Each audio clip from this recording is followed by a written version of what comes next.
Welcome back, everybody, to another episode of Ready, Set, Recap, where we recap what's been going on. I'm Daniel, joined as always by my best friend, Skyler. What's up, everybody? This week in the news, we had a Nintendo Direct. Disney and WWE are making some questionable choices. We're getting a new My Hero and Conjuring project. And we're going to break down the best and worst Star Trek episodes from Season 1 of the original series. But before we get into all that, Skyler, what's been going on with you this week? I'm glad we're talking about Conjuring, because that's what I did. I saw the Conjuring, the Whoa. new one, the last one, but it's not the last one. Well, It's called The Last Rites, and famously, when they were talking about it before the movie came out, they were like, it's all been leading to this. This is the end of Phase 1. It's been 12 years, dog. There's no need for just stop or don't. No one. It's fine. People are gonna see these movies. This is like the most successful box office wise horror movie since It. this I movie in think. particular, or like the Yeah, franchise? this one. Okay. I mean, the franchise is really good, but this one's doing amazing right now. Crazy. And it's okay. I like it. I have a soft spot for the Conjuring series, the Conjuring movies specifically with the Warrens in them. I like them as characters, not as people. I didn't know them. I don't know if Ed Warren was up to crook stuff, which he probably was. But that's neither here nor there. The Conjuring movies are fun for the most part. There's 4 Conjuring movies. I think this is the 3rd best one. Well, hey, that means it's not the worst one. Yeah, there you go. Yeah, I really like the Conjuring universe. I was supposed to go see the movie with you, and then I was too busy, so it's It's okay. disappointing. But It's okay. The only thing you really missed was that Abrar screams in horror movies in theaters. He gets so scared. Okay, in that case, I'm maybe not too sad that I didn't go. No, it was funny. Because you said it was like pretty packed too. It was kind of full. Yeah. Well, with you not being there, we ended up not having anyone sitting next to us on either side. Nice. So, Nice. I mean, that's thanks for that sacrifice, I guess. Hey, But anything I can do to help. I mean, he wasn't the only one screaming. There were people getting jump scared, but he definitely freaked out a couple times. That sounds about right. Yeah.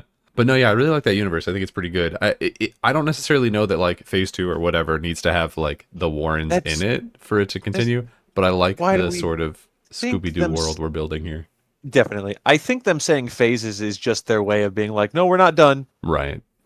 They might be done with Patrick Wilson and Vera Farmiga, which is unfortunate because they're great. Yeah, but for sure. I think they're gonna lean. This movie opens with like a flashback of younger Ed and Lorraine Warren, played by different actors. They might be trying to like test the waters on something like that. I mean, obviously, we'll get into the news, but they're talking about a prequel, so yeah, that makes sense. Is that all for you this week? nothing worth mentioning. Fair enough. This week, I think the biggest thing for me is that I finally, after many moons, many months, have finally put together the time to finish the Oblivion remake or remaster, whatever you want to call it. Okay, cool. It's really good. I like it a lot. I mean, it's basically just Oblivion, but prettier. Mm-hmm. There's a lot of problems that come along with that. Like they did not fix a lot of the bugs. Apparently they fixed quite a few, but there's still some that are in there that are a little awkward. My personal favorite is the botched voice recording that they just didn't take out. Oh yeah, for sure they did that on purpose. Says, let me run that again. You hit a rough spot where it's just like, well, if we take out all the jank, there will be people who are upset. So yeah, I will say I think a lot of the sort of like quest lines have just so much busy work in them that does not feel fun. Like between big yawn. Oblivion bores me. No, yeah. Like in the Thieves Guild, between missions, you have to like steal stuff independently and sell it to like unlock your next mission. Before you can start the Mages Guild, you have to get the favor of every single town's Mages Guild. Like there's a ton of just like busy work type stuff in most of the storylines. The Fighters Guild, I guess, doesn't really, and the Dark Brotherhood doesn't really. But then the Fighters Guild one's just like not very interesting. So I don't know. It's really good, but there's definitely some limitations there. Easily the best part, and I don't remember if I would have said this from the original game, but easily the best part is the Shivering Isles Sheogorath DLC. Sure. That's really cool. I like that a lot. I think it holds up the best. Has great like story and voice acting and all that's awesome. Everything else is kind of just like, yep, this is the boilerplate of the Bethesda formula, and it's still very Mm. good. But it is clear that they build on this in future installments, and I'm glad that they Yes. do. So, what a fun time though. Highly Cool. recommend. Yeah, Oblivion's good. It's a good one. Surprise, shocker. And then I haven't actually started it, but I've installed it. So be prepared for next week for me to hopefully be talking about Silk Song because I'm really excited to jump into that finally. Oh, definitely. I've been watching my brother play a bit of that, and he's over the moon on it. Hell yeah. We have you played Clair Obscur? No, I also have that installed, but I haven't touched it yet. Me, I've been me busy. too. I Yeah. installed it like the week it came out, and I just never we gotta get on that. Yeah. I mean, it's really good apparently, but I don't know. I'm definitely playing People Silk Song rave. first. So, Oh, for sure. but hey, Skyler, speaking of Yeah, new games that we haven't played yet, are you ready yeah, for Nintendo to put out a bunch more that we probably won't play? sure. Yeah. So I wrote down like sort of what the bigger things online that people are talking about. If there's any other big ones in here that you want to talk about, feel free to throw them in there. Mm. But by far the biggest one people are talking about is, hey, this is, well, tomorrow, the day that this comes out for us, fortunately, but tomorrow, as of the time we're recording this and when the direct happened, Right. is the actual 50th anniversary of the good old plumber himself, Mario. Wasn't it? And Wasn't it 40? did I not, what did I say? 50. 40. I wrote down 40 and meant to say 40. If I said 50, I apologize. You would think 50 would be the one to celebrate, but we're at 40 and we got impatient. So Either way, one of the bigger, really honestly, the only thing that they're doing in this direct to celebrate Mario himself is that they are announcing the Super Mario Galaxy movie. The naming convention I don't care for, but apparently the first movie was pretty good, so I guess the second one oh, will did, also be did you good. not did you not see the first one? No, I had no interest in it whatsoever, but apparently it's good, so I'm happy for those of you who saw it. The first one is good. It is a kids movie, the Illumination Studio. There's points of it where you're like, "Oh, this does feel like from the creators of Secret Life of Pets or whatever." Oh There are no, parts where that very much feel that way, but right. there's lots of like Mario references and lore and everyone loves references and lore. The biggest problem with that first movie, because it's animated fairly beautifully, the biggest problem is the music. Everyone just wants Mario music, Mario score. It's an iconic score, and they pipe in pop songs like crazy. There's like so many needle drops. Oh, but like actual like pop, like real world Hmm. pop music, it's not. Yeah, Okay, interesting. yeah. Like they're running through the streets of Brooklyn, so they play through No Sleep Till Brooklyn, That doesn't and that then doesn't feel like it would fit, but I'm sure and it's and fine. then and then they play Take on Me at one point. I think it's like a cover of Take on Me. I don't even remember. Yeah, no, the pop songs were a problem. It I think it holds that movie back into like we gotta, but it's for kids, Yeah, yeah. and kids love music, so of course they can Fortnite dance to the Mario movie if they want.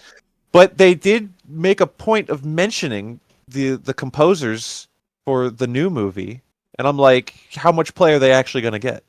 Right. There's, Well, I mean, I think they learned a little lesson, if not from the reviews during the making of, because there's a kind of famous story that I love to make fun of constantly, where the final fight in the first movie, where they get the superstar to fight Bowser. Spoilers, Daniel. I'm so sorry. They oh get the yeah. superstar. Wow. It does play like a recomposed version of the Mario theme song, and it's like, oh, cool, awesome. And then something came out. They were like, yeah, originally we were gonna use Van Halen's Jump. Okay. Well, I'm glad they didn't. It sounds like it was That better is the way that they did that it. is so that is so funny to picture. Might as well jump. Someone Anyways, re-edit that and put it on YouTube for me to watch. it has to be out there. I'm Someone sure has it to have made probably that is. already. It is maybe a little weird that they're jumping all the way to Mario Galaxy. I know that the Mario games don't like have a chronological order in terms of like story because Yeah. they don't really. It's just they're not literally sequels to each other. They're just individual games. But it is weird to me that they're jumping straight there. I know that Mario Galaxy is probably one of the more popular Mario games. Yeah. But you're jumping all the way from what I guess I don't know what the first game or first movie rather is based on. I would have assumed Mario 64, but you're jumping all the way to like tail end of the It's GameCube for Mario it's just Galaxy. Yeah, it's just based on Mario in general. Like there's callbacks, references to some of the like the original like 2D stuff, and then it's mostly just yeah, just Mario versus Bowser. Mm, But yeah, to go to Galaxy 8, that's crazy. I think maybe they're like, what do we do next that's big? And they're like, well, if we go by the 2D game, or no, the 3D games rather, excuse me, we can either have him go to the beach or go to space. And they're like, well, if he goes to space, we can bring in Rosalina. So mm, let's do that.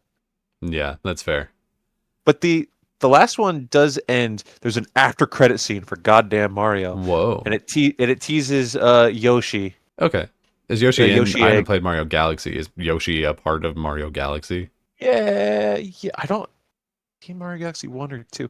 There's he's you could you could fly around on a little Yoshi through space. It happens. All Yes, right. Yoshi's there Sure. at one point.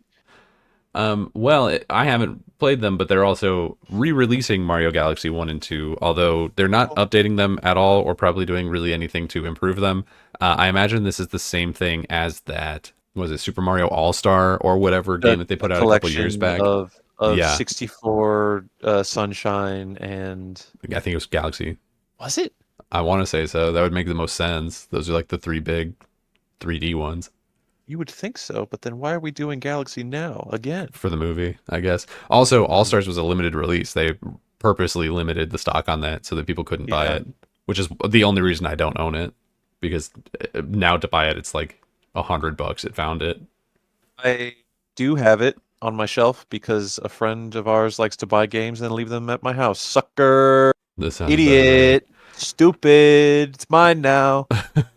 I might pick up the Galaxy 1 and 2 re-release just for the sake of having it. Definitely. But I've also like never really been a Mario fan, so I don't know that dropping $60 on it like super makes sense for me. But it's cool that they're doing it. I wish that they would just put that shit on like their NSO situation, but apparently Yeah. we can't get that. But what if So you paid for it instead? I mean, I'm paying for it either way, I guess. Oh, But hey, yes. one of the few, but kind of interesting new games announced here was Yoshi and the Mysterious Book, which is, I'm gonna be honest, not a great name, but the game looks fine. Um, Yeah, Yoshi's doing stuff. he's doing stuff. There's a book that like tells stories, and then you go in to the story and you fight or team up with the monster that the story is about. I guess that's the plot of the. I don't know. Sure, go for it. Why not? Hmm. I don't know. I've never played any of the Yoshi games either, so I really don't have a ton of information there. I know that they're I'm also relatively popular, but not well versed in the like recent Yoshi these type of Yoshi games, like Woolly World or sure. whatever else there was. In more pressing news, on September 25th, we are getting the full release of Hades 2 on Switch. Boom, baby. Here we Shout out go. to friend of the show. I was gonna He's say definitely a friend of the show. He's friend of both of us, so that makes him by my proxy. yeah, my childhood friend and our semi-frequent D&D playing collaborator, Ed, who works at Supergiant. We love you, Ed, and your game is cool. Yeah. Yeah. Had a really cool trailer for it. It was like very anime inspired. I wasn't super excited for the release date because I feel like it's already been like kind of out for a while, so I've already played it. Yeah. But you know, it's cool. It's cool. So I mean, I have Hades 1 on the Switch. I'll grab this on the Switch too, just to have them. Not the yeah, Switch 2. I don't have that. yeah. Well, I But the mean, Switch as well. we're also getting a couple of remakes here. So we're getting a remake of Dragon Quest VII called Dragon Quest Reimagined, and Hmm. Fatal Frame 2 Crimson Butterfly. Are you excited for That's either of cool. these? I would like to play some Fatal Frame. We're coming up on They're when does pretty that come fun. out? Oh, I have no idea. PS2, so probably like early No, no. When 2000s. when does the remake Oh, come out? next year, Next year. 2026. Damn. I Yeah. was gonna say we're coming up on Halloween time. I should play some Fatal Frame, but that was not coming out to the next Halloween. I think they already did a remake of the first one if you want to play that. Or at least they That'd be cool. re-released it on like modern systems. I don't know if it's a remake, Cool. but That'd be cool. but yeah, I'm really excited for Dragon Quest 7. I semi recently got into the Dragon Quest games like maybe 2-3 years back. I got Yeah. into Echoes of an Elusive Age, whatever that one is. It's either 11 or 12. And that one's really good. It was the first one I've ever played to completion. But really good music, really fun world. The monsters in it, the designs of them are very cute. Big fan.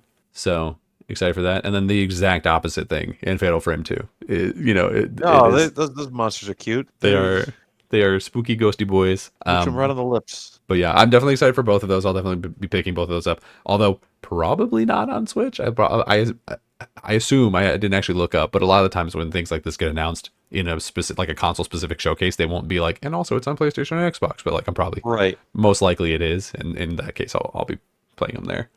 Dragon Quest I could see grabbing on the Switch. Fatal Frame, if that's on PlayStation, I would not be opposed to getting it there. You know what I mean? Yeah, for sure. And then we've got they're adding the Virtual Boy to NSO to the Virtual Console. You do need, or at least I assume it implied that you need it, but maybe it's just like highly recommended. There's a peripheral for it where it's basically just the cardboard Labo thing, but you can stick a Switch into it. The cool thing about it is that because the Virtual Boy has such a small catalog, they're already announced that most of the catalog is going to be on there. So hey, that's kind of cool. That's cool. Yeah. You could probably like just jury rig your own Virtual Boy though, right? Just duct tape and cardboard, and Yeah. you don't need to buy the device. Unless Nintendo will sue you. They see you made your own little VR headset. I forget the exact wording that they used in the Direct, but the implication sounded like you had to have it. That might not be true, but that was what I took away. But like you're right. Like it wouldn't make sense that you would necessarily need it. Yeah, it might have to be recognized or docked into the Virtual Boy thing for the game to run. Yeah, I could see Nintendo doing that. Would, unfortunately, that would suck. But To be fair, I probably won't play any of these, so it would not annoy me as much as the GameCube games being locked away. So it would be hard for me to build up the anger on that one. But hey, new Pokemon game announced. Pokemon Pokopia.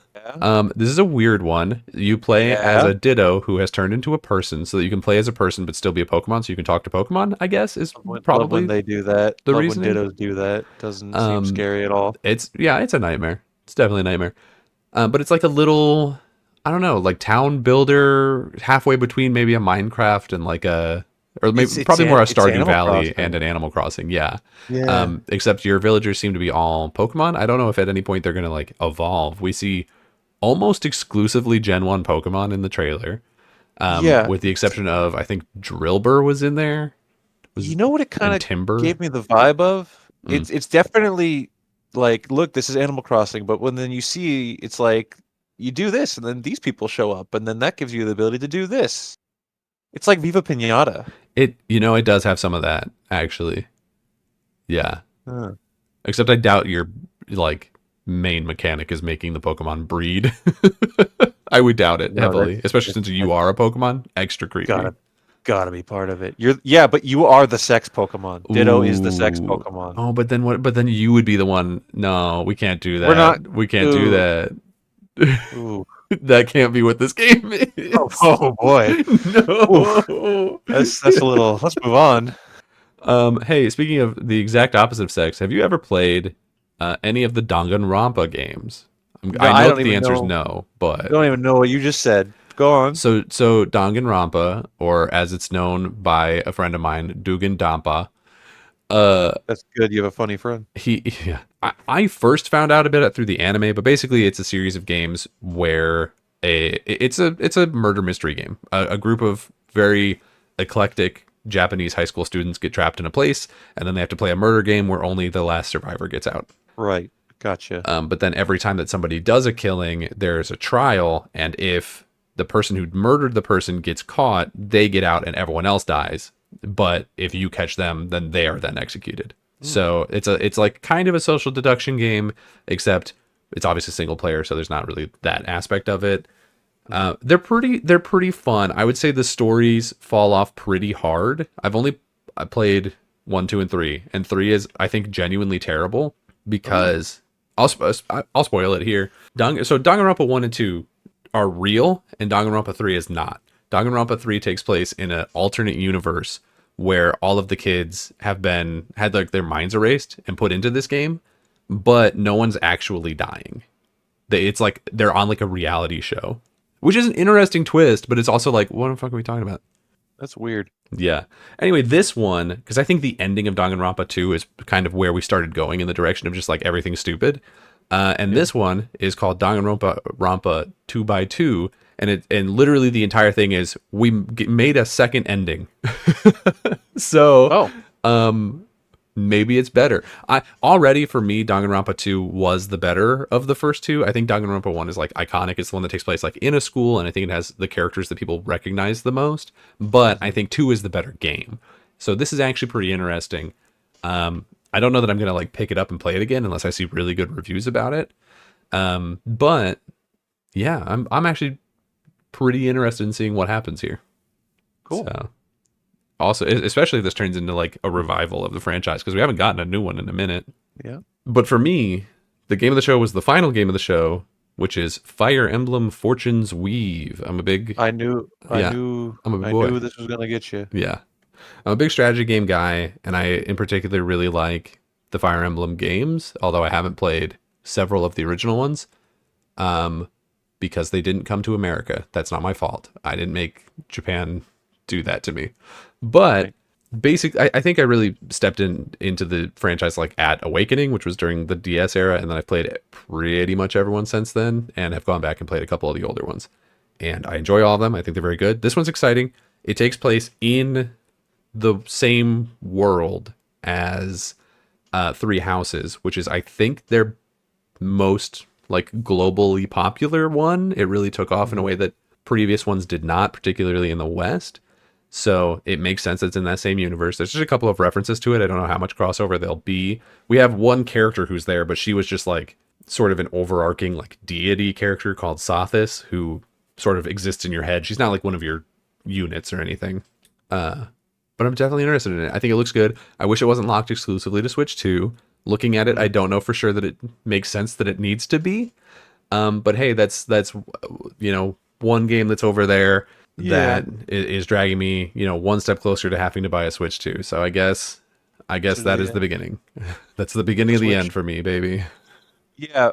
I mean, at this point, if you just hold off on, there's a certain amount of things that yes are coming to Switch One as well, but if you just like, well, I have to buy it anyways, might as well get the Switch Two version, then Yeah, getting the I'll Switch Two have to can end look up being into worth it. that because I don't want to rebuy Switch 2 versions of my games, and it doesn't seem like necessarily I need to. I don't think you do. I think they said Yeah, cartridges still work. the same cartridges work, but there's also like different boxes for the Switch 2 versions, and I don't know if that means that like some of that content is hidden on those chips in particular, and you have to have those Or ones. Because I remember there was some aspect of it where it was like if you had Nintendo Online or whatever, then you got that stuff for free. I don't know. I'd have to look into it. I don't have that information off the top of my head, I would but pray, if anything, it's just you know how like when you download a game on your PS5, it's like there's the PS4 version or the PS5 version. It's like, well, obviously I want the PS5 version because I have a right, PS5.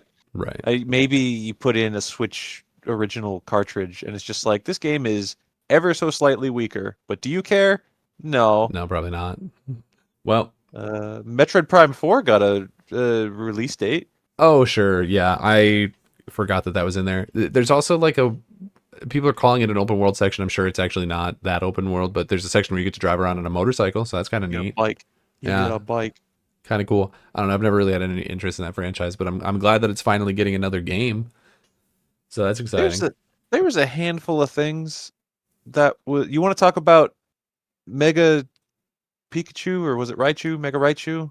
What We was can, it? we can. I think they look. It was Mega Raichu, and there's Mega Raichu X and Mega Raichu Y, which Yeah. are exclusive. It seems to a DLC called Mega Dimensions. I think it Yeah. is. I think both of the Raichus look incredibly stupid, and I think it is a bold ass choice to announce a Let's talk. DLC for a game that is Let's not out. talk about that. Let's talk about that. Yeah, If you Nintendo, sometimes you're hard to love. If you're announcing a paid DLC before the game even comes out, why don't you just put it in the goddamn game? that's what I'm saying. Yeah, for sure. Especially, I don't know. They've done the split evolution sort of thing, like Mega Evolution Split. Charizard Um, has one. Charizard and Mewtwo both have them. So this is the That's third right. Pokemon that's getting a X and Y differential. And I man, I just don't care. I think that it is the one that looks the stupidest. Because Mega Mewtwo looks like okay. Mega Charizard I think looks really cool. This one is You just like nothing about that design motivates me to buy this DLC for a game that I was already sort of 50-50 on whether or not I was going to buy. Sure. Do people care about Mega Evolutions just in general? Yeah, Like, yeah. There's always like a weird gimmick with new Pokemon games. Like there's terrestrialization in the new ones, and then there's this. uh, And there are like Z moves in the Alola games. uh, Of those, Mega Evolutions are definitely the most popular. People yeah. have been asking to get them back because they did really like them.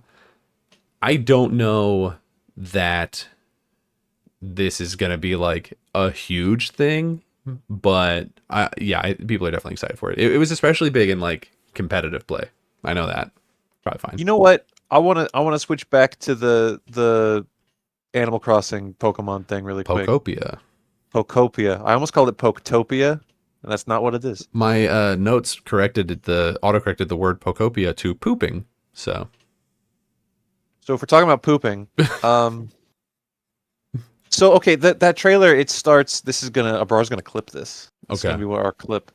Trailer starts with a Pokeball landing, and then the Ditto comes out, and then Ditto looks at like a wrecked Pokedex with like a scuffed picture of a trainer. hmm Is this Ditto's trainer dead? And then they're taking the form of their dead trainer? I'm gonna say yes, but realistically, probably not. Probably that's the ending. Is the trainer shows back up and is like, "Wow, you want to go? Let's get out of here." That's what we're going for, right? Yeah, Okay. All right, Abrar, don't clip that. That was we got to the bottom of that very quickly. yeah. But also, like, if I was that trainer and I showed up on the beach and Ditto had taken my face, I'd be like, you know what? Actually, maybe you stay here. I don't. And it built a town, Yeah, I don't think I need you right? here. So like Actually, I think it's happy, it's content. It made all these friends, all these Gen 1 friends. ugh. But Oh hey, wait. There's a different generation. There's multiple non-Gen 1 Pokemon in yeah. there. There's Timber and there's Drillbur. Those were the two I saw. There's the honeycomb one. What's Oh, his name? Combi. Yeah, Combi. I did see him, and I forgot that he was Showing my there. ass as a Gen 1 baby right there. What's the Yeah. honeycomb? Don't worry. Oh, Unfortunately, I have the brain there's, rot to cover for you. there's a Ludicolo. I saw him. Oh, good. Oh, there's a Leafeon. Okay, there's a bunch. Pretty good. Pretty good. In other making friends news, Yeah?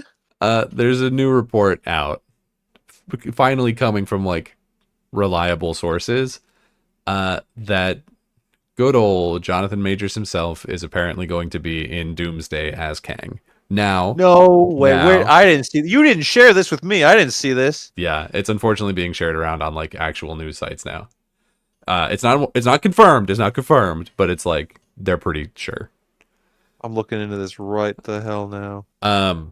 I think if this is true, then the chances of the most likely scenario is that he shows up and Doom kills him, and that's the whole thing. Is he's like, I'm stronger than you, and just kills him.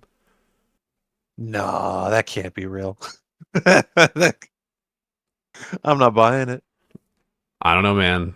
This is Disney, and they've made really stupid choices before. Sure. Also, he was like technically not found guilty, so they could probably get away with it. That's true. And they recently settled, was it out of court with Gina Carano? And like she didn't do anything illegal. She was just kind of being a shitter. So are they gonna put her in stuff? I don't need it.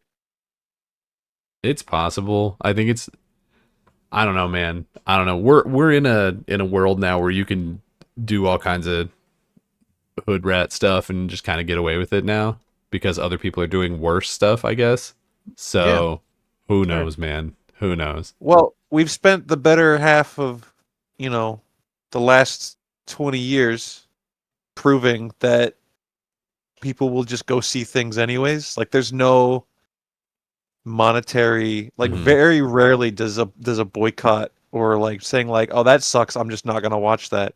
That just doesn't It doesn't work. really happen to an extent that makes the effort worth it. No, people tried to do that to Hogwarts Legacy, and Hogwarts Legacy outsold Call of Duty that year. So it just Yeah. doesn't work. No. If people want to see it, which for a Marvel thing they do, they're just going to see it anyway. Yeah, people are gonna go see the new Marvel. They're not Um, gonna. I They're not even gonna know who Jonathan Majors is. They're not even gonna remember no, Jonathan Majors was in no, Ant-Man. God no, because they probably didn't see it. I don't necessarily believe that he'll be like fully in it. I think there's going to be a scene like at the beginning or something where Doom's jumping around different universes and like either killing people or bringing them over. And I think as part of that, he's just going to like kill a Kang. I really think that that's probably all it is. I think that he's going to, or like there'll be reference to him having killed the Council of Kangs or whatever the hell it's called. Right.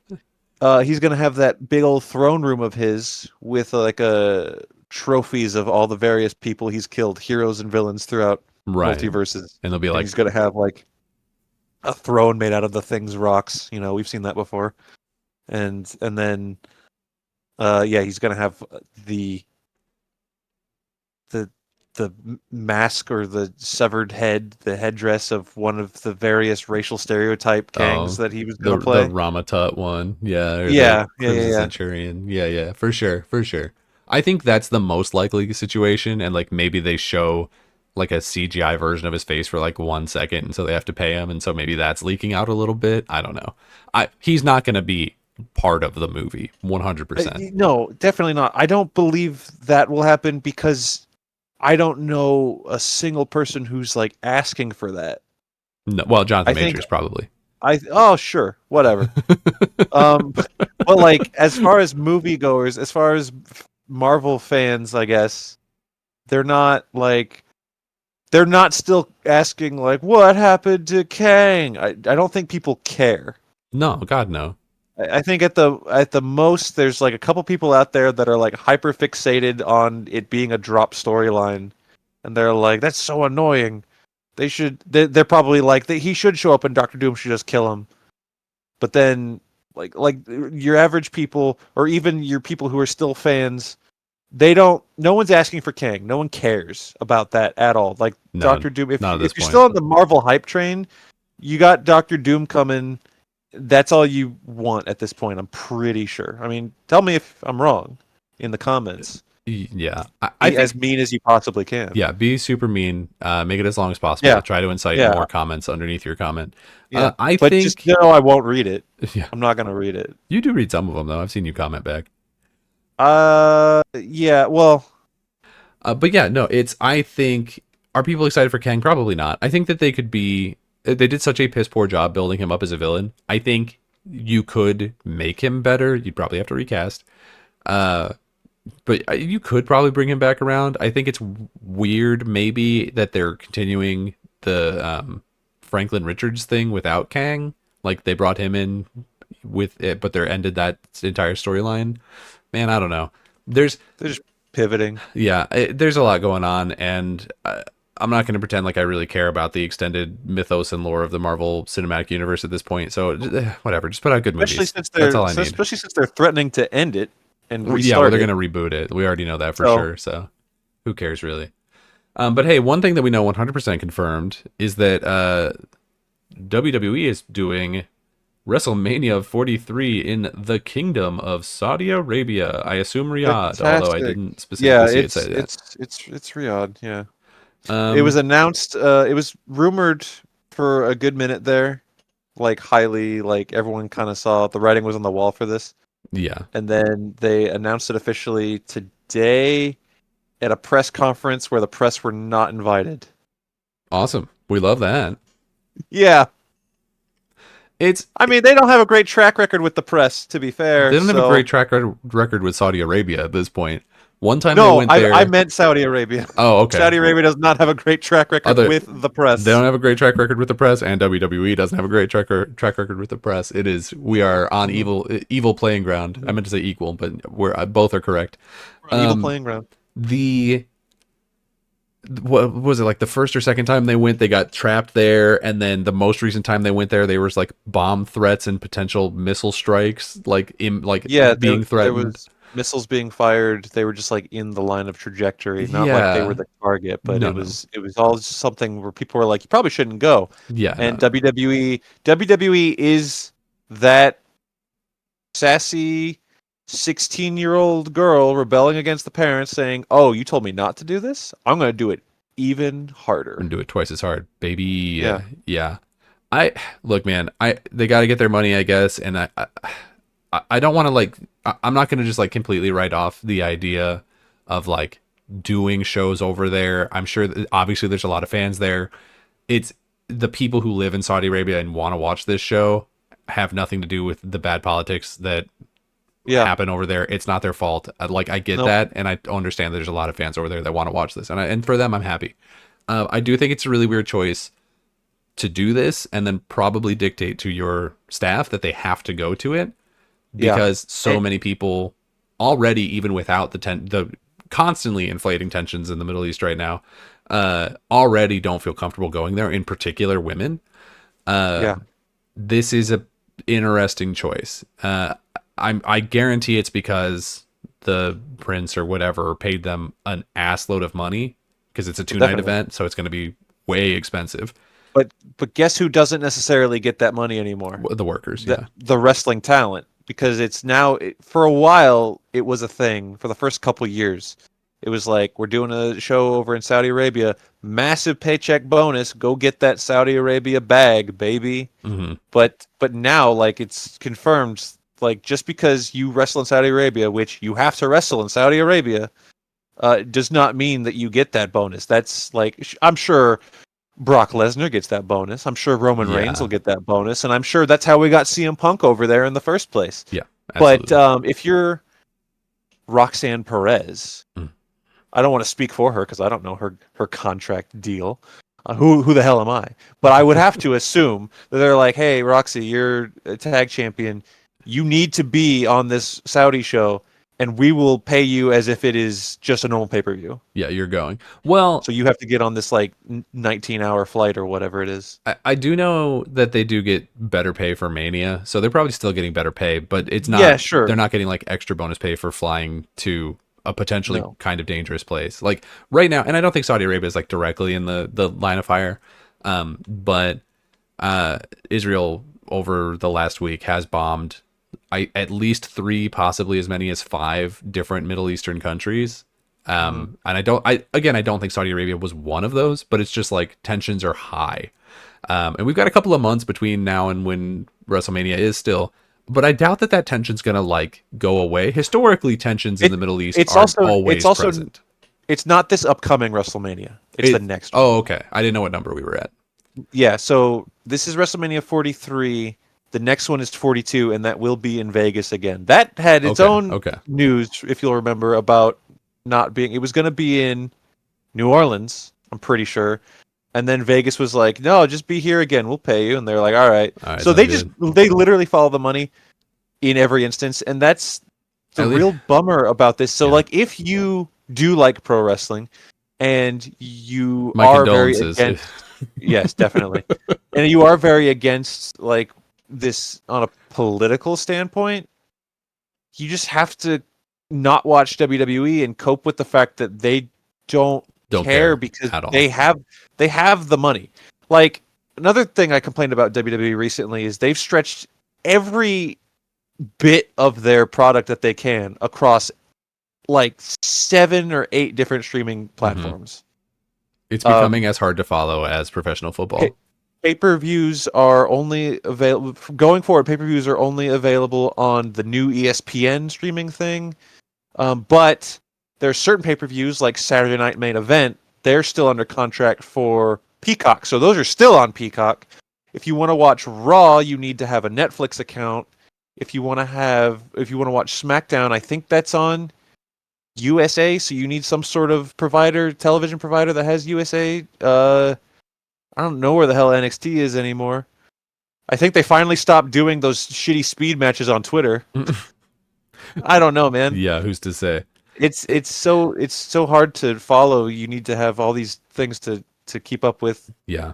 You basically need to print out a work schedule if you want to follow all the Well, WWE products. even if it was easy to find all the things, there's like 7 hours of content a week. Like I'm not Did, keeping up with all that.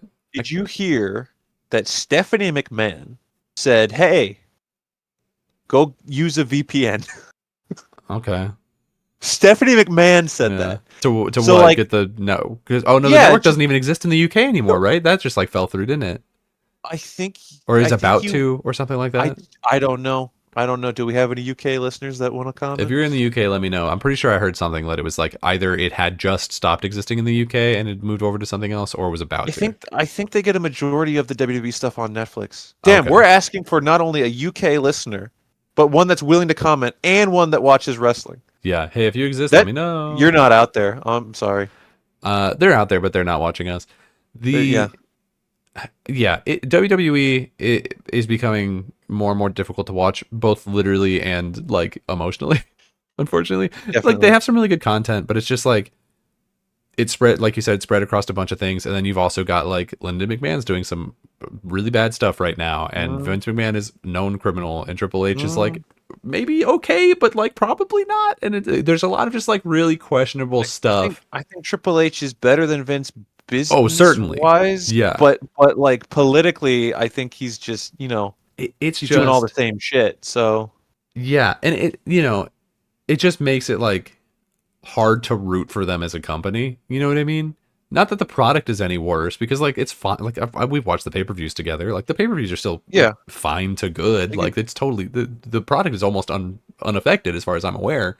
Well, other than the uh, Slim Jim tables, but mhm, mhm, mhm. but but it's just like the there's this extra layer of like if you have delved too deep into it, which unfortunately I have, then it becomes the like ugh.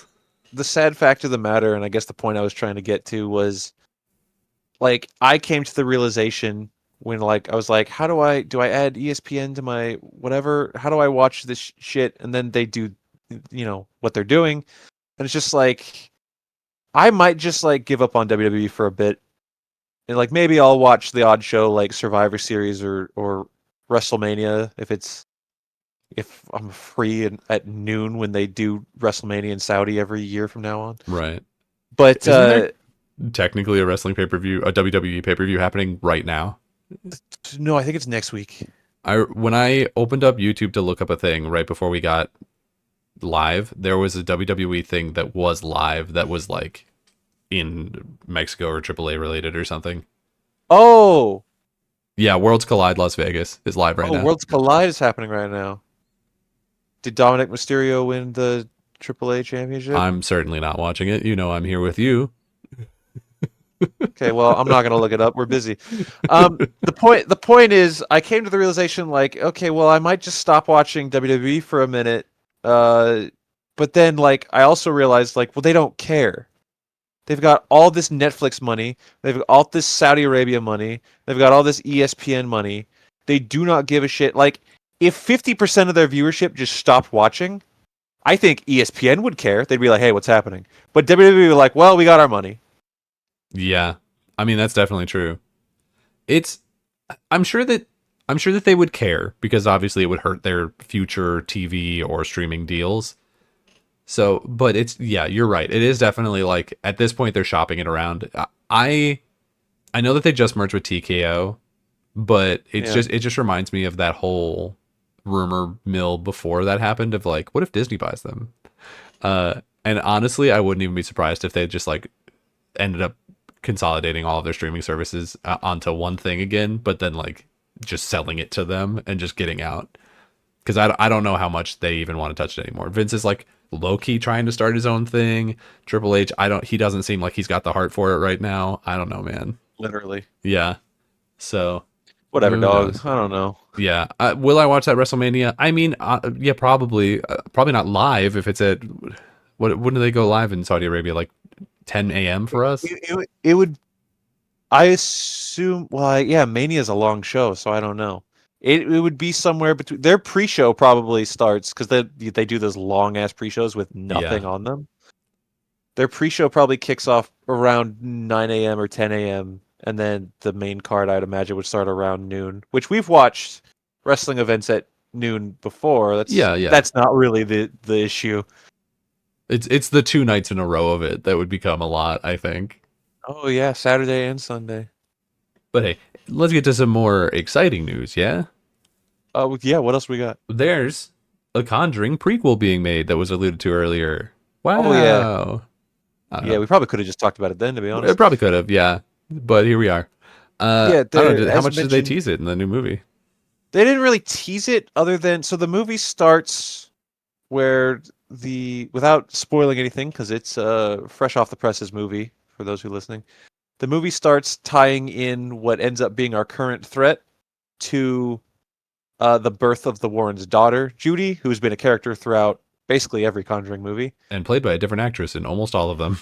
And guess what? She's played by like two different actors in this one. Hell yeah.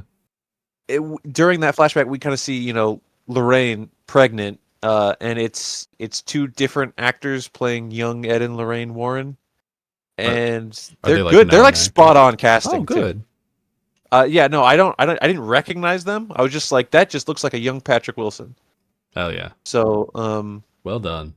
and then after seeing the movie, going home, seeing that they're saying we're gonna do a prequel, it's just like, oh, I wonder if they're gonna use the same actors. I don't know.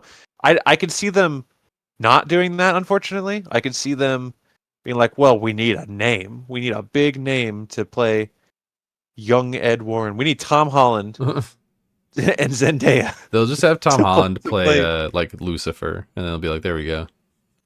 Yeah, they're doing a prequel. They're not gonna stop. I don't know why they were pretending like this was the end. It doesn't matter. They could have just said Patrick Wilson and Vera Farmiga are done with the series, and we're gonna do other things because they've done spin-offs before. We don't need to pretend that phases are a thing. That's kind of embarrassing. Right. We've had La Llorona was a completely different cast. The Nun was a different. Well, the Nun was back in time too. So, Yeah, but like we've done other stuff in this universe with other people before. It's fine.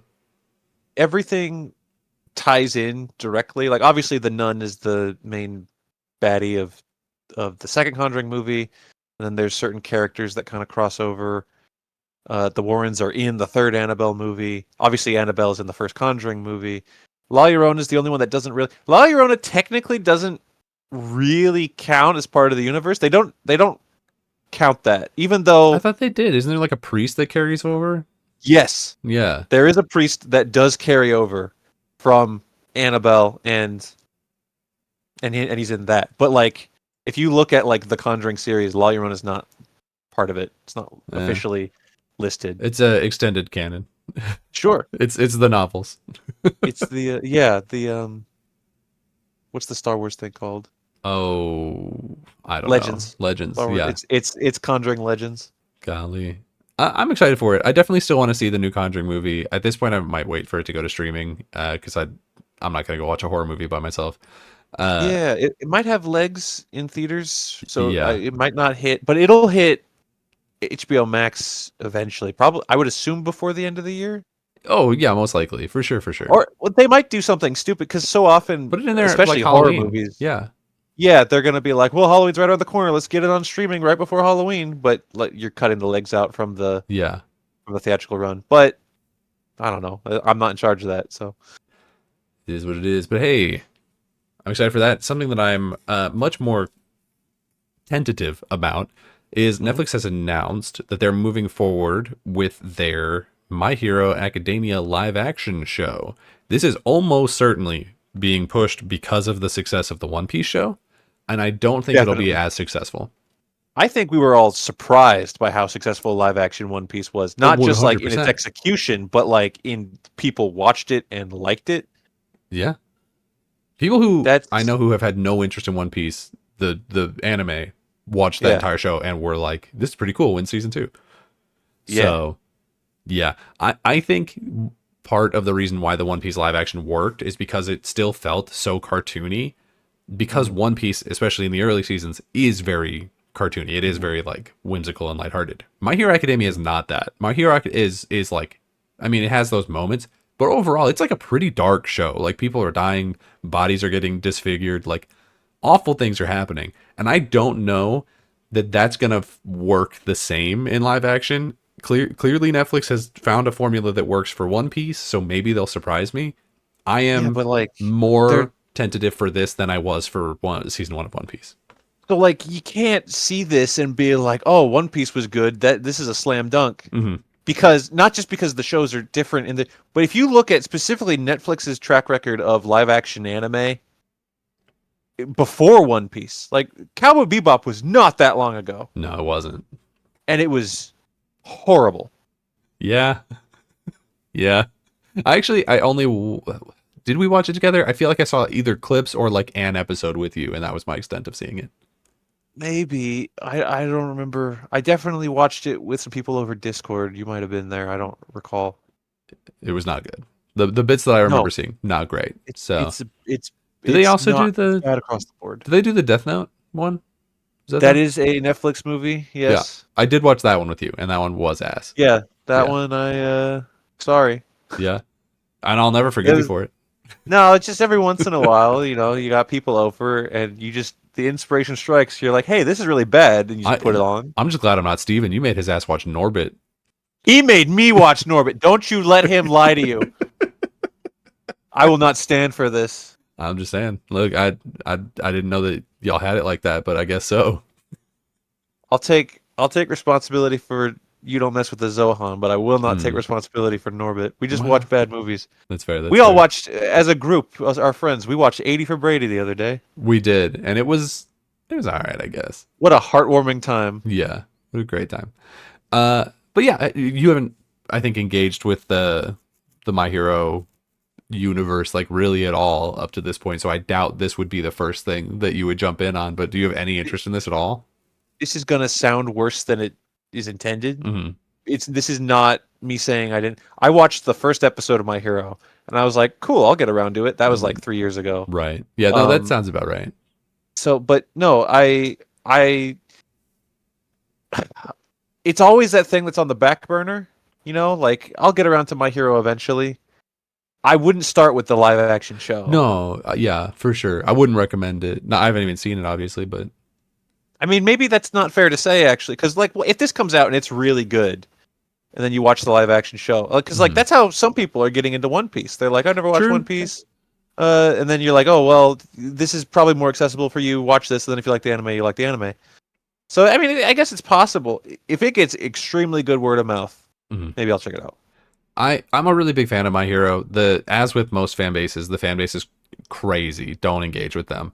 No, I Um, don't. No, no, no. but also apparently the fan base really hates the ending of it because obviously the manga's finished already. Oh. And some of my friends one of my friends has read it and told a different friend, so it's a little bit of a game of telephone at this point of Mm. actually how bad it is. But apparently it's quite rough. So hopefully, because we're getting the last season of the anime as well soon, and hopefully that's not terrible. But as of right now, I think it's a really good show. I was just told recently of another anime that I don't watch, Kaiju number 8, Oh, Kaiju number right? 8 is great. We're 2 seasons Uh, in, and that manga I think is either finished or about to finish. I think, well, this is not good news, but again, this is from a different source. I don't know. But apparently, like, the manga ending happened, and they're just like, it's a very much that's it? Question mark? Like, it just kind Yeah, of ends, uh, just kind of stops. that makes sense. Actually, I feel like a lot of the time in anime and manga, it'll do that, and then it'll get like a sequel series that's really just a continuation. Think of like Naruto and Naruto Shippuden. Yeah. Yeah. Yeah, or even Boruto, I guess. Oh, the people don't like Boruto. Yeah, I don't know, because for a while some of our friends were going back and forth on it, but I think they settled on not liking it. Yeah, I won't name him, Steven. but you know his name. It was constant like, oh, Baruto slaps. Oh, fuck Baruto. Yeah. Back and forth, back and forth. Uh. Well, Skyler, I think it might be time for the topic of the show. Man, all right. I think we should start. We're talking for those of you who only listen to I don't know how our viewership breaks down to Yeah, who's actually, listening to Star Trek and not the weekly thing. based on viewership, most people we get more viewership on Star Trek than we do on recap currently. That's cool. Yeah. The people So you're in for Star Trek, are they just telling us how stupid we are? sometimes, And that they know more about Star Trek than us? there are a couple of comments that are like corrections on stuff, but most of it's like not we were wrong and more like we were asking a question about something and they answered it. Okay, well that's nice. I like that. Feel free to do that whenever. Uh, But yeah, so we've obviously on recap or no rewatch Rewatch. rewind You got it. Rewatch. Where are we? We're on recap currently. Rewatch is where Oh, Star Trek happens. rewatch. Do we rewind? We rewind on replay. Do we go back? not here. Are we in the year 2000? No, no, no, no. Okay. On Uh, Ready Set Rewatch, we've been going through Star Trek TOS, that is the original series for those who don't give a shit. And we finished season 1, so now we're going to say what we think our top 5 and bottom 5 episodes of season 1 are. right. Which, if you've been following along our Star Trek rewatch series, some of these will not come as surprises to you. Mm. we were pretty clear when certain episodes happened of like, this one's terrible or this one's great. So some of these will probably not come as a huge surprise to you. But hey, man, a little bit of a crossover episode here between rewatch and recap. I think we Yeah, should start with the bad episodes so that we can end on a high note. definitely. I agree with that. Do you want to go from least worst to most worst, or what We do you should want to do? we should probably build up to whatever's the worst, I think. Okay, I will, Um because you are the Star Trek boy. I will allow you to go first. What is your fifth worst or least favorite episode of Star Trek: The Original Series? I'm looking at I've kind of like loosely put them all in ranked order as we've been watching them. And we watched them over a long period of time. The series has been going on for a while, so it's kind of I see some of these titles and I'm like, which one was that? I don't remember. Mm. Why do I hate that one? But we might need a quick refresher. I'm sure your memory's better than mine. I'm stuck on whether or not to award the fifth worst of season 1 between two. Okay, yeah, we'll call whichever one you don't go with your honorable mention. What two are you stuck on? Hang on. A development has happened. It Uh, might be 3. I can't help you I'm with gonna that. have I'm gonna have 2 honorable mentions. All right. Which do you think is worst? Mm-hmm. Mud's Women, Mm. Charlie X, or Return of the Archons? I will say of those three, the only one not on my list is Mud's Women. Because I remember when we watched Mud's Women, I was like, the saving grace for me was the character, the silly character of Harry Mudd. Harry Mudd's pretty funny. I also But like the subject matter of that episode was just so poorly handled. it was handled really poorly. I think it tried for a positive message. The plot of that episode was that these women were being sort of like trafficked, but intent like with their consent. To It's a become real Hogwarts wives. house elf situation. Yeah, to be wives for like minors because they couldn't find husbands on their colonies because in Star Trek sometimes colonies are like 6 people. And but they were also for some reason taking a drug that made them pretty. And they tried to do a thing at the end of the episode where they were like, "Oh, you don't have to take the drug. The pretty was inside you the whole time. The pretty was your confidence or whatever." But then she still ends up getting together with the guy who was like very abusive to her and not going to be a good husband to her. So Yeah. kind of mixed messaging there. Not exactly the most empowering story for women, but also it's in the 60s. So like at the time it may have still been, unfortunately. That's rough. I didn't hate that episode as much as the other two. The other two are on my list. So Charlie X, obviously, when we watched it, I gave it an engage, and then that just kind of festered in the back of my brain. Engage is our thumbs up score, Right. And our thumbs down score is illogical for those who don't know. No, let's talk. I mean, Return of the Archons, I think, is my number 5. Okay, I'll just throw this in here as well. Yeah, Return of the Archons is my number 3. I really hate that episode. Okay. Yeah, Okay. Do we want to get into it now? let's just talk about it. Yeah. Okay. You go, because I don't. So, Return of the Archons is a really bad episode. It is one where they land on a planet where a computer has taken over the planet and has brainwashed people into doing whatever the computer says in order to stop crime. But once every, I don't know, year probably, they have like a red hour or something, which is basically a purge where everyone goes psychopath crazy and starts breaking stuff and assaulting people both physically and sexually. Yeah. And there is a the thing that really annoyed me about it is that there was a case of sexual assault that happened in the background to a character who I think was supposed to have a subplot that got cut, and they just never really acknowledge it, and it leaves a really bad taste in the mouth that they just never talk about it and never acknowledge it as like a problem. But then on top of that, the rest of the episode is convoluted, is incredibly hard to follow, and boring because most of it is them just sitting in rooms. Yeah. It's a really bad episode. It is my third least favorite for sure. I think it's awful. I've got that at number 5. My number 5 was the Squire of Gothos. That's my third least Okay, favorite. all right. So we just swapped them. We just swapped them. We swapped 3 and 5. Yep. Okay. Well, yeah. So Squire of Gothos, I really don't like the main character. I forget his name. It's something French. They're the main villain character. Yeah. Trelane, is that right? I think so. Yeah.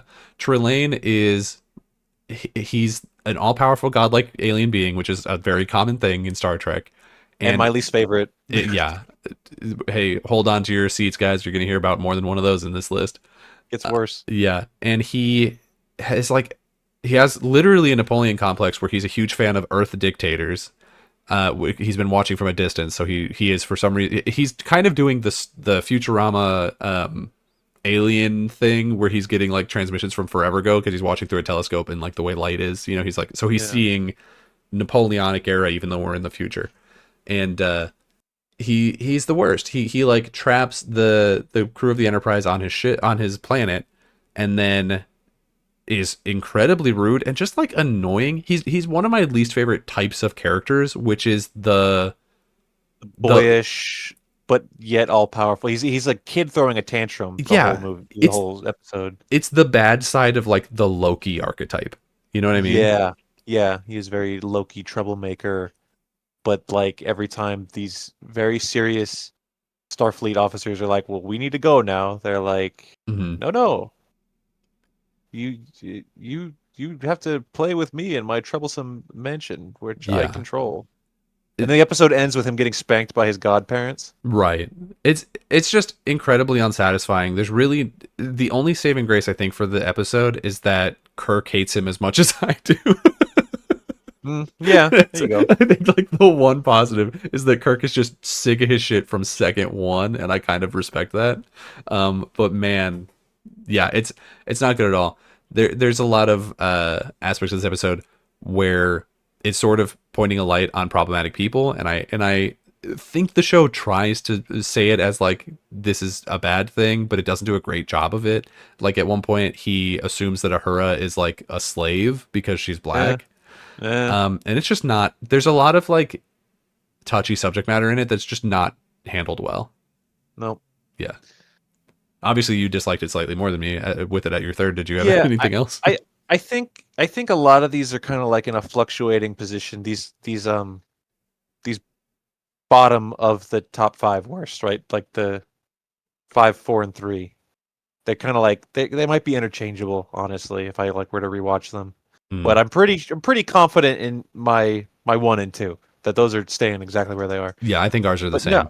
No, I just think, I say it on rewatch all the time. Like, I'm sick of the godlike alien beings. We're far from being done with them. No. In Star Trek across the board. But he's one of the more annoying ones that we've had so far. I don't think he'll be the most annoying one we ever get in TOS. That's coming. Uh-oh. I'm pretty sure. But for now, this dude sucks. Skyler, what's your number 4 worst episode of Star Trek Season 1? This one, I put The Enemy Within. Oh, okay. That's Kirk gets accidentally kind of cloned, and there's an evil Kirk that comes out of the transporter, and then he goes around the ship and sexually harasses women for the rest of the episode. Yeah, it's not great. I mean, the saving grace of this episode is they put a little dog in an alien costume and they called it a day. Pretty cute. But Also, Sulu gets some lines, which is okay. But then they killed the dog. They do kill the dog. Ugh. For real. No, not for real. I'm sure he's fine. That dog's probably still alive today. Yeah. This one didn't make my list. I did think about it a little bit. I think I got more enjoyment out of it because there were some like really wackadoo moments in it that I think were fun. Like him fighting his stunt double, I think was cute. Sure. Or that bit where he just starts yelling, "I am Captain Kirk!" Like really, like he takes the scenery chewing to a 12, and I kind of enjoy that. But yeah, no, the subject matter, you're right. There's a lot of the stuff that he's doing that is like not great. Sure. I respect. It's a respectable choice. I understand for sure. For I mean, sure. it's entirely possible that if I were to rewatch this, I would be like, no, wait, Charlie X belongs here instead of Enemy Within. It's just this is how my list fell as I was creating it while we were watching the show over months. So Yeah, that's this fair. is what we're gonna rock with. My coincidentally, my number 4 is Charlie X. Yeah, let's talk about Charlie X. Fuck I this kid. So Charlie X is another godlike alien being, except he's actually a human who was raised by godlike alien beings, and so he has their powers or something. And he, yeah, God, it reminds me of that Twilight episode. Do you remember where there's the kid where they have to treat him? There's a whole town that has to treat this kid nice because Oh yeah, if they don't treat him nice, he'll like send him to the cornfield or something and they die. I don't know. definitely. Yeah. It's a lot like that. So there's this kid who's like completely socially inept. He's like probably on the spectrum, but he has these powers and doesn't really understand that what he's doing is bad. He's just doing like what he wants to do at all times. And so Kirk is like kind of trying to parent him and doing an awful job of it. And there's like a really uncomfortable love story between him and Yeoman Rand where he's Yeah, like, Yeoman Rand can't catch a break. yeah, where In her brief stint in the show. he like has a crush on her, but she obviously doesn't have one on him because he's a child and a psychopath. It's really rough. And then it's another one, just like Squire Agathos, where the ending is not we solve the problem. The ending is his parents show up and just get rid of him. It's just like we outlasted the problem until mommy showed up, and I just don't care for that ending. I think it's really weak. Yeah. So, but hey, I'm actually a little surprised to hear that Charlie X didn't make your list. I would have thought that you like. We could swap it in. We could swap it in instead of Enemy Within. I told you it was fluid. We can. I'm gonna edit. I'm gonna copy and paste. Okay. I'm gonna switch. Right. So that's kind of your 5, but also maybe not really. Yeah. No. It's just. And then your number 3 was Squire of Gothos. Yes, and yours was Return of the Archons. So what was your number 2?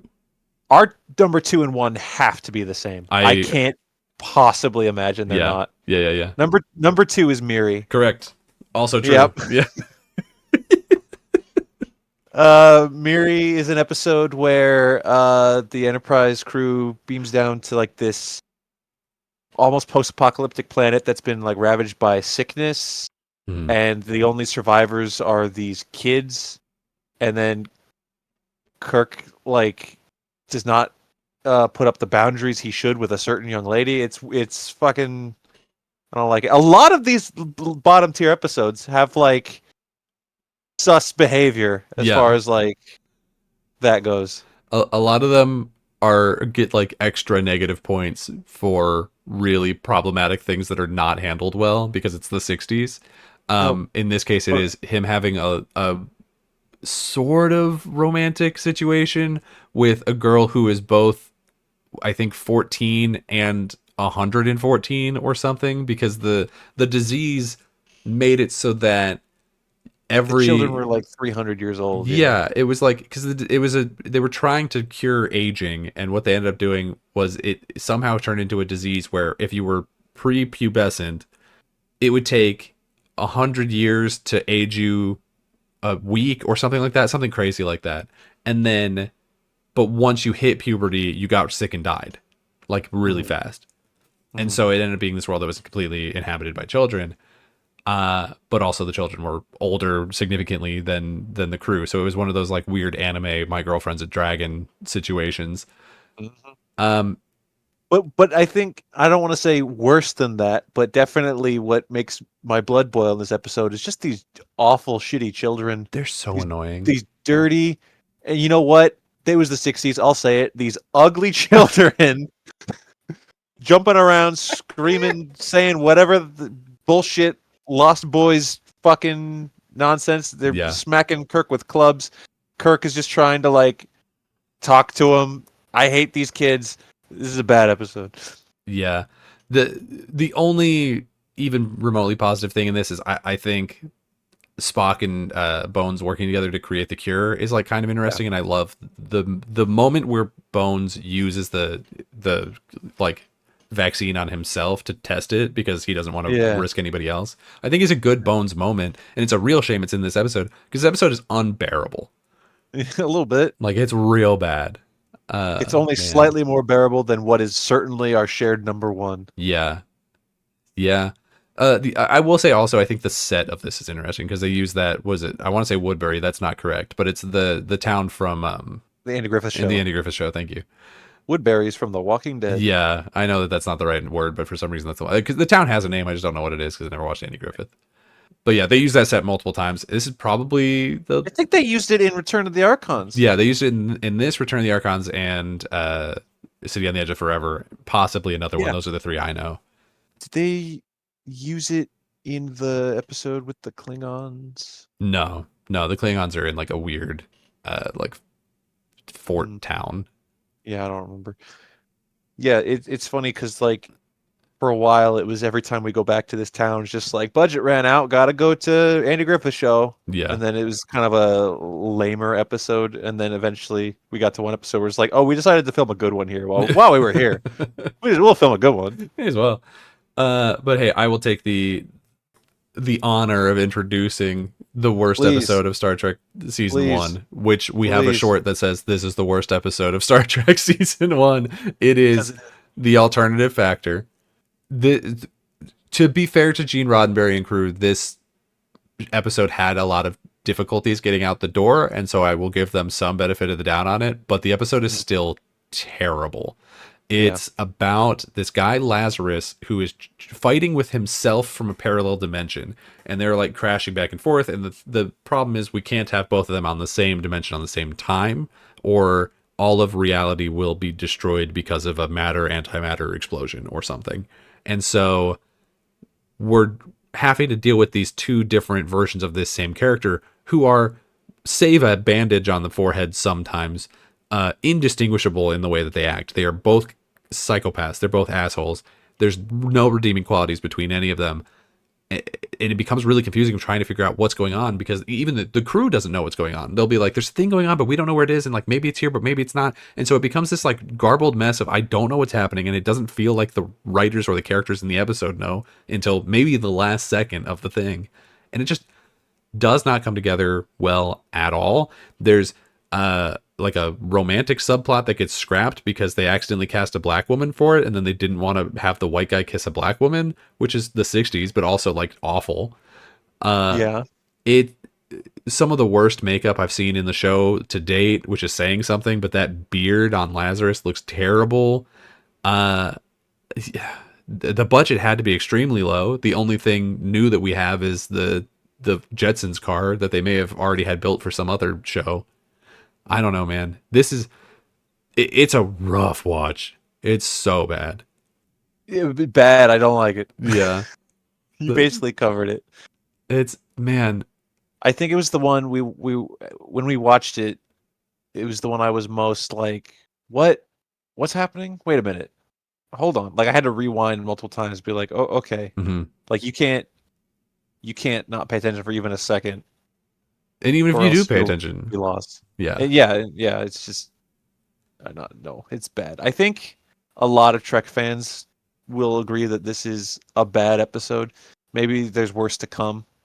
Yeah. That's what a lot of the comments on our short were. We're like, yeah, this one's terrible. There's a worse one. And I'm just like, oh no. Yeah. Please don't say that. But yeah, to reiterate, so my 5 worst episodes of Star Trek were number 5, Squire of Gothos, number 4, Charlie X, number 3, Return of the Archons, number 2, Miri, and number 1, The Alternative Factor. And yours were? So I originally had Enemy Within in there, but we're retconning the situation. Mine are gonna end up being the same 5. We're gonna But just in a swap. different order. We're gonna swap Enemy Within with Charlie X, and then Turn of the Archon, Squire of Gothos, Miri, and Alternative Factor. Those are definitively the worst episodes of season 1, according to us. Yeah. I did have the dishonorable mentions of I almost put in Errand of Mercy just because it was so disappointing. But that wouldn't be fair because it wasn't actually that bad of an episode. It was just disappointing that it was the Klingons introduction. Right. Yeah. I can agree with that. But let's go to our most beloved episodes of Star Trek Season 1. Skyler, what is your fifth favorite episode of Season 1 of Star Trek? This is going to be controversial because it's an episode that you gave in a logical two, and Uh-oh. I will say Yeah. that I'm having the same situation of where I'm looking at the ones that just barely didn't break the top five, and I'm like, would this one be better? So like honorable mentions, I guess I liked Court Martial, right? Court Martial was pretty fun. Yeah. This Side of Paradise, and I liked Operation Annihilate, but like some of those had like really stupid elements that I'm like, I feel like that brings it down. So I think my number five has to be Space Seed. It's the Khan episode, and Spacey. I do agree. It is weird that Khan is this ultimate space Hitler who did horrible war crimes, and there are one or two scenes where the crew prize are like, this guy's kind of cool though. That is fucked up. I won't Yeah. disagree with that. But I like Ricardo Montalban, and I think maybe it's just because I like Wrath of Khan. I don't know, but it's my number five. That's fair. I am the person on the outside on that one. It is one of the most highly rated episodes of Star Trek, so you Mhm. don't have to justify you liking that one. If anything, I'm the one who's going to All right, catch good. flack Then for not ignore everything enjoying I it. just said. Yeah. Ignore everything I just said. That's an episode that a lot of people really like. I just had particular issues with it. But yeah, I mean, there's definitely a lot of positives to it. I think there's a lot of like really interesting set work. I love the botany bay and the Mm. whole cryo lab there. Didn't really love the what was her name? The historian character. Not a huge fan of her, but some really cool things. Oh And we yeah, got to see 'cause- the crew stick together and not back down to this guy at the end there. So I think there's a lot hell of yeah, big positives in this episode. I hell, totally understand why that would hell be on yeah. your list. Yeah. But What for is your number me, five? Yeah. yeah, for me, my number five is The Naked Time. All right. I don't necessarily know that it's like actually a great episode. I think it has a lot of problems. But when I was scrolling back through the list of like what are my favorite episodes here, that's the one that I think has some of the funniest and most interesting moments. I really Mhm. love it's an episode where there's disease that makes people like sort of get drunk and lose their inhibitions, but then they Inhibitions. also They eventually feel die the from rain it. on their skin, Right. I think you made that joke in the episode. and I Um, won't stop. no, that's your life. But so there's a couple really funny moments where like Sulu has a sword and is terrorizing people on the ship, and it's so dumb and goofy. Spock has a really great moment where like his human side is sort of taking over, and so he's like crying about how he never like showed affection to his mother before she passed, I guess. There's a bunch of like really good, really funny moments like that in there. I love oh god, what's his name? Riley getting drunk as hell and commandeering the engineering bay and just getting like just Yeah. singing Scottish music over or Irish music, I guess, over the comms.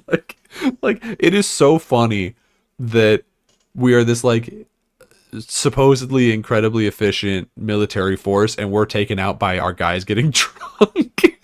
Right. I just think it's a really fun episode. It doesn't take itself seriously, and I think that that's part of what really helps. But when I think back on like what are the moments from the first season that I really enjoy and like continuously like laugh about, this is one that sticks with me. So Good stuff. yeah, I don't necessarily think it's like a great episode, but I really liked it. It's not in my top five, but it is in my top 10 technically. There you So go. there you go. Hey, what's your number four? The Corbomite maneuver. Ooh, that was an honorable mention for me, for sure, for sure. I mean, obviously, this one has a big silly Squidward puppet, and it ends with the grossest Ron Howard baby you could possibly imagine. But I think everything else about it, them trying to avoid this unknown like entity that they cannot escape, trying to outsmart it at every maneuver, and then I guess maybe some people don't like like the ending of he was like, I'm benevolent, I was just testing you, but I just think it's a very engaging episode, an engaging episode. Engage. Yeah, I agree. I think that ending does sort of lower it for me personally, of him being just like, oh, I was actually just testing you. Like that's kind of lame. It's Mhm. not bad. It obviously didn't make my bottom five or anything. But I loved the original ploy of like this ship is way stronger than ours, and we don't really have any way to fight it. We're just gonna lie Yeah, through our teeth and hope that it works, yeah, and it does. yeah. And I That's think that great. that's really cool. I think that's great. But yeah, if I had to see that Ron Howard baby one more time, I would scream. Oh man, he's gross. He's real But gross. he grows up to a big, beautiful, also gross-looking man. You don't gotta be mean to the adult Ron He Howard. knows what Ron. I mean, no, I'm sorry. Did I say Ron? I meant Clint. Oh, It's I Clint don't know. Howard. I don't know which one's which. It's Clint Howard. Clint, you know. You know what you are. You know what you've done. There's going to be comments. You said Ron Howard. Yeah, well, it's his brother. Comments. Ooh. There we go. Hey, my number 4, and I think this might be the most controversial one on my list, actually. My Oh, number no. 4 was What Are Little Girls Made Of? That one is lower for me, but it's not in the bottom half. Yeah. Yeah. I think this was a really interesting one. I know that it doesn't actually set up for data, but or data? Is it data or data? Data? It is data. Definitively data? I can appreciate why you would assume it could be either, but everyone in the show always says data. Okay. Yeah. Well, because in America we say data, but in the UK they say data. Not for the character, but for Yeah. the actual word. They actually every scene they had to have Patrick Stewart say data by gunpoint. It makes sense. Um, this is an episode that takes a lot of has to do with like androids and what that means and like are they sentient, are they this, and I think that they handle that decently well where they leave it obscure. Like the characters clearly have their opinions, but they leave it nebulous enough for the viewer that I think that that's pretty interesting. I love Big Dumb Lurch android doing shit. I Yeah, think that's definitely. great. We love seeing Nurse Chapel get some stuff to do. Absolutely. There's just a lot of this episode that I really enjoy. It is one of those episodes where we spend a lot of time running around in caves, which there are several of. But counterpoint, this one has the penis rock. So like all is forgiven. Oh, this one had the penis This one rock. has the penis rock. So all is This forgiven. this one had the penis rock. I just think it's really interesting. It's sort of a classic story of like, you know, what's real, what's fake. There's a lot of different stories and across all media that have that, but I think this one does it pretty well. And I Yeah, don't know. When I was scrolling through the list, this was just one that really stood out to me as like, you know what? No, I really did love that episode actually. So that's my number 4. good. Yeah. What's your number 3? My number 3, I also don't know if will be in your top 5, but Oh, I genuinely really liked this one. I guess once again the ending is a bit like, nah, fuck it. I like the ending too. The Devil in the Dark. yeah. Okay, that one also was not on my list, but it's a very popular one, so I'm not surprised. Yeah. Just yeah, the big alien thing, the guy that they put in a big rubber suit and made crawl around on all fours. Does it look goofy? Yes. Absolutely. But I love it. You know Yeah. what almost made my top 5 was the damn episode with the flying pancakes. Oh, Operation Annihilate. Yeah. Yeah. Yeah, that was in debate for a second. I love the goofy outfits, but I love Spock has to mind meld with it. They reach a point by the end where like they can work together with it. I love this episode. Yeah. I definitely really enjoyed this episode. It didn't make my list because it just didn't. I don't know. I guess it didn't entertain me enough, maybe, but I think that there's a lot of really big positives to it. I do think the suit is goofy, but in a fun way. I Definitely. I really like the no kill eye moment. I think is pretty No iconic. kill eye. That's a Yeah, thing that definitely. we've seen other places. Not like it's redundant, but like it's been referenced other places is what I mean. Yeah. Uh, it's really good. Certainly, it's really good, and it's another one of the ones that's like one of the higher rated ones from the fan base. So Hmm. it makes sense. I'm glad it's on one of our lists because if it I'm in wasn't, people would come after us. I'm in tune with the Star Trek. You are, which to be fair, you've watched a lot more Star. I'm a fresh viewer of Star Trek, and you've watched a lot of it before. So Yeah, not nearly all of it though. Don't be calling me no expert. yeah, But yeah, this is going to be another thing. I think our 1 and 2s have to maybe not be in the same position. I don't know. I might I throw a think, wrench, but they're but gonna I be the think our same in 1 and there. 2 are going to be the same Yeah, things. yeah, for sure. But before we get there, my number 3 is The Cage. I really like The Cage. The Cage is the original pilot that didn't air until later, and then also it was kind of like buried inside the Menagerie episodes. It is a completely different crew except Spock, and a lot of the sort of like lore that would become established in later episodes is obviously not there yet because it was a pilot.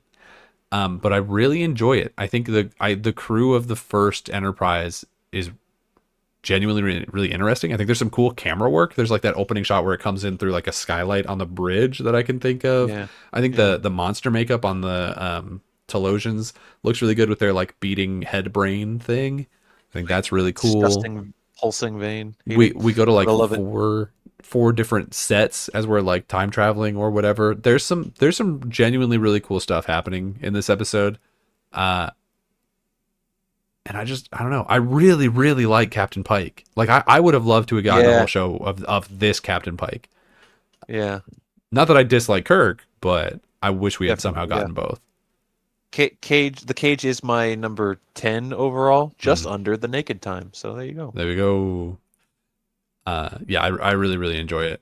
It has maybe like a a problematic ending a little bit where the lady like chooses to be pretty instead of her like embracing her disfigured form that she got from a plane or not plane crash, a ship crashing onto the Yeah. planet. It's like potentially problematic in that way. And there's also I would some say like I it's don't know if I would say weird. I don't want to say problematic. I think when we talked about it, well, it depends on how you try to sell it, right? Yeah, If the guys in the '60s it expressly said, like, "See, she gets to live pretty. Isn't that good for her?" Well, which luckily they don't say that. I think it's yeah, more hauntingly tragic yeah. Well, of and I like she has also to live this facade.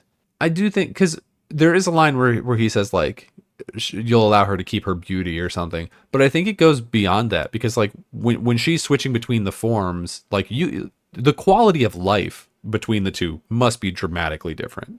You know what I Yeah. mean?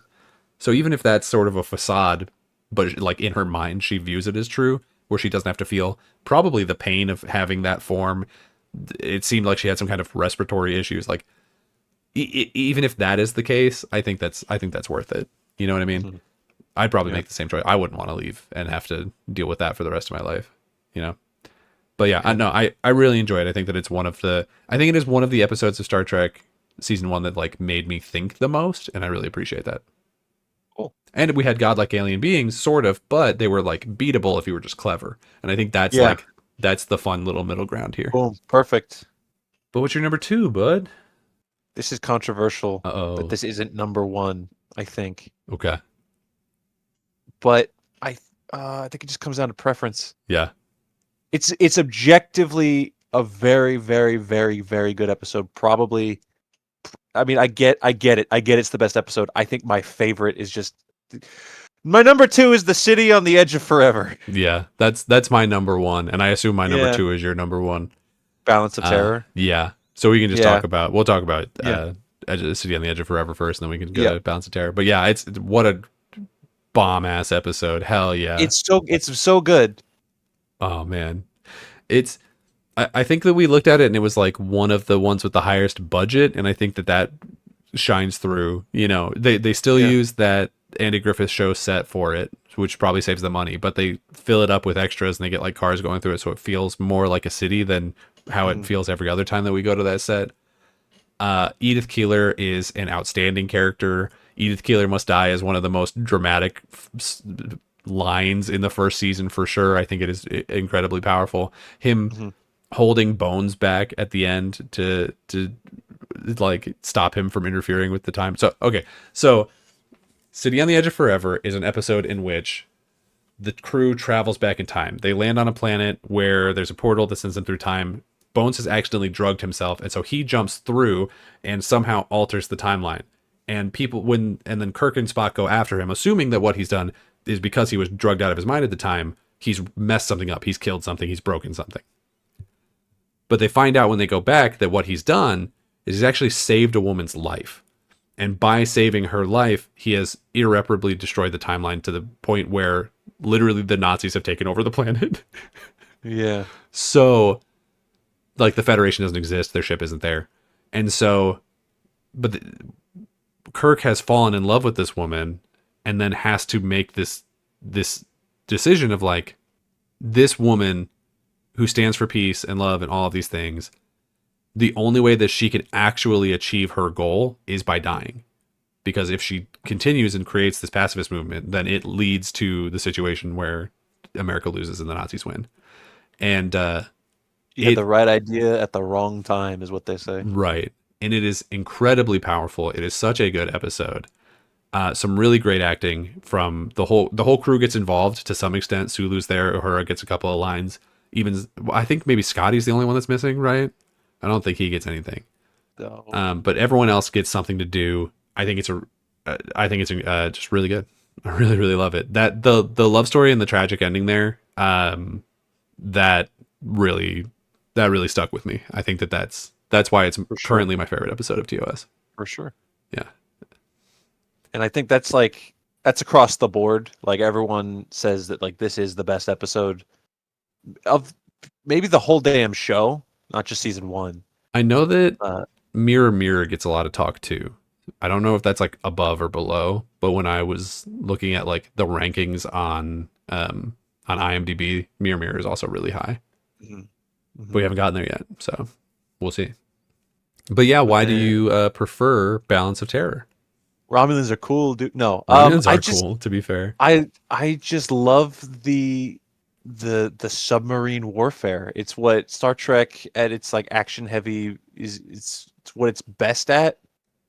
And I think this episode is so tense and exciting, and it kind of boils down to like captain versus captain. I just think it's so cool. Yeah, you're definitely right. I think my favorite, because it's also my number 2. Obviously, I also really love it. I love the sort of like seeing the mental aspect of the submarine warfare that is clearly the basis of space combat in this universe. I think that's really exciting.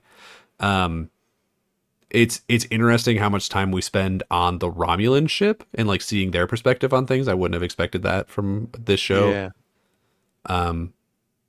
It's really good. It's definitely really good. I think I just preferred the emotional part of City on the Edge of Forevermore, but they're both, I mean, they're both like 10 out of 10 episodes. Like they're really, really phenomenal. For sure. Yeah. Those episodes will like guarantee crack the top 10 by the time the whole show is over for us.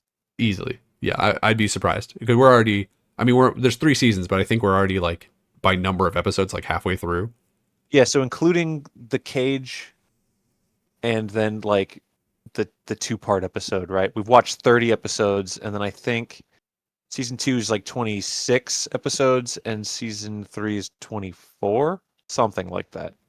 Okay. So like maybe not exactly halfway through, but we're more than a third of the way through. A good chunk. Yeah. And if we include all the really shitty episodes there are to come, then, you know. Yeah. Oh boy.